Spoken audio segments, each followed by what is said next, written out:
করে। প্রাদেশিক পরিষদের প্রধান মনসুর আলী এবং কেন্দ্রের প্রধান শেখ মুজিবুর রহমান। সংসদে প্রধান হবেন খন্দকার মুশতাক আহমেদ। শাসনতন্ত্রের জটিলতা নিরসনে শেখ মুজিবের সাথে আলোচনার জন্য ভুট্টো চলে আসেন ঢাকায়। ভুট্টো মুজিব দীর্ঘ আলোচনা হয়। দর্শক এখানে লক্ষ্য করবেন যে এর আগে ভুট্টো বলেছে ৬ দফার সাথে তার কোনো বিরোধ নেই। ভুট্টো আরও বলেন ৬ দফার ৫.৫ দফাই আমি মেনে নিয়েছি।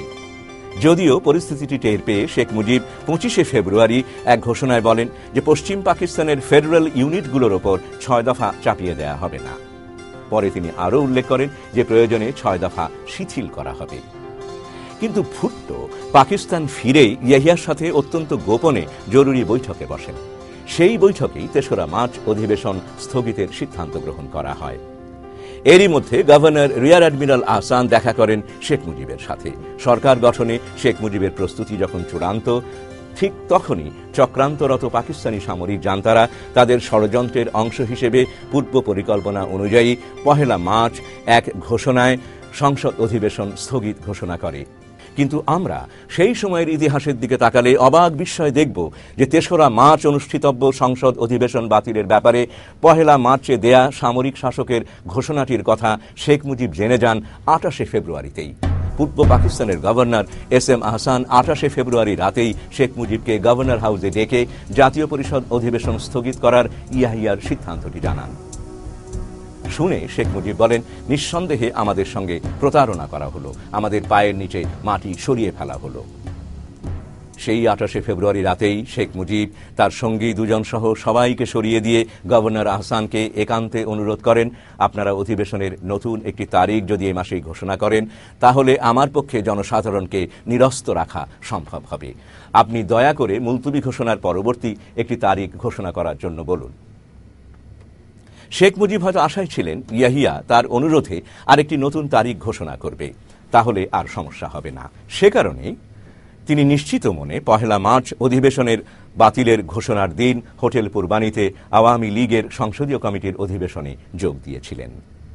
কিন্তু জাতীয় পরিষদ মুলতবি ঘোষণায় হতচকিত ঢাকাবাসী স্বতঃস্ফূর্ত বিক্ষোভে ফেটে পড়ে। ঢাকা স্টেডিয়ামে আন্তর্জাতিক ক্রিকেট ম্যাচ দর্শক কর্তৃক পরিত্যক্ত হয় এবং প্যান্ডেলে আগুন ধরিয়ে দেওয়া হয়। ছাত্র সম্প্রদায় বিভিন্ন শিক্ষা প্রতিষ্ঠান থেকে রাজপথে নেমে আসে। বিভিন্ন শিল্প এলাকা থেকে শ্রমিকরা দলে দলে মিছিল সহকারে রাজধানী ঢাকার দিকে যাত্রা করে। সকল সিনেমা হল বন্ধ হয়ে যায়। মিছিলকারীদের মুখে স্লোগান ছিল, পাকিস্তানের সাথে সম্পর্ক ছিন্ন করো, বাংলাদেশের স্বাধীনতা ঘোষণা করো, ইয়াহিয়ার মুখে লাথি মারো, বাংলাদেশ স্বাধীন করো। প্রবল বিক্ষোভে ফেটে পড়া উৎক্ষিপ্ত মানুষেরা খুঁজে বার করে শেখ মুজিবকে হোটেল পূর্বানীতেই ১ মার্চেই। ১ ঘন্টারও কম সময়ের মধ্যে হাজার হাজার লোক হোটেল ঘেরাও করে। উত্তেজিত জনতা পাকিস্তানের জাতীয় পতাকা ও জিন্নাহর ছবি পুড়িয়ে দেয় এবং বাংলাদেশের স্বাধীনতা ঘোষণার দাবি তোলে। মারমুখী উত্তেজিত জনতার সম্মুখে যেতে শেখ মুজিব অস্বীকৃতি জানান। তিনি তোফায়েল আহমেদ ও অন্যান্য ছাত্র নেতৃবৃন্দকে পাঠিয়ে দেন জনতাকে সামলানোর জন্য। ছাত্রনেতারা উপস্থিত জনতাকে জানান, শেখ সাহেব আজকে কিছুই বলবেন না, ৭ই মার্চ রেসকোর্স ময়দানে তিনি পরবর্তী ঘোষণা দেবেন। আবেগাকুল ছাত্র জনতা যখন জানতে পারল শেখ মুজিব আজ কোনো বক্তব্য রাখবেন না, তখন তাদের বিলাপ ধ্বনিতে প্রকম্পিত হয়ে ওঠে আকাশ বাতাস। এই বিষয়ে শোনা যাক তৎকালীন প্রখ্যাত ছাত্র নেতা স্বেচ্ছাসেবক লীগের প্রধান আব্দুর রাজ্জাকের বক্তব্য। লক্ষ লক্ষ মানুষ সেখানে উপস্থিত ছিল। সেই মানুষের মধ্য থেকে উঠল যে বাংলাদেশের স্বাধীনতা ঘোষণা দিতে হবে। বিশেষ করে ছাত্র সমাজ এবং শ্রমিক সমাজ বঙ্গবন্ধুর উপর চাপ সৃষ্টি করলো।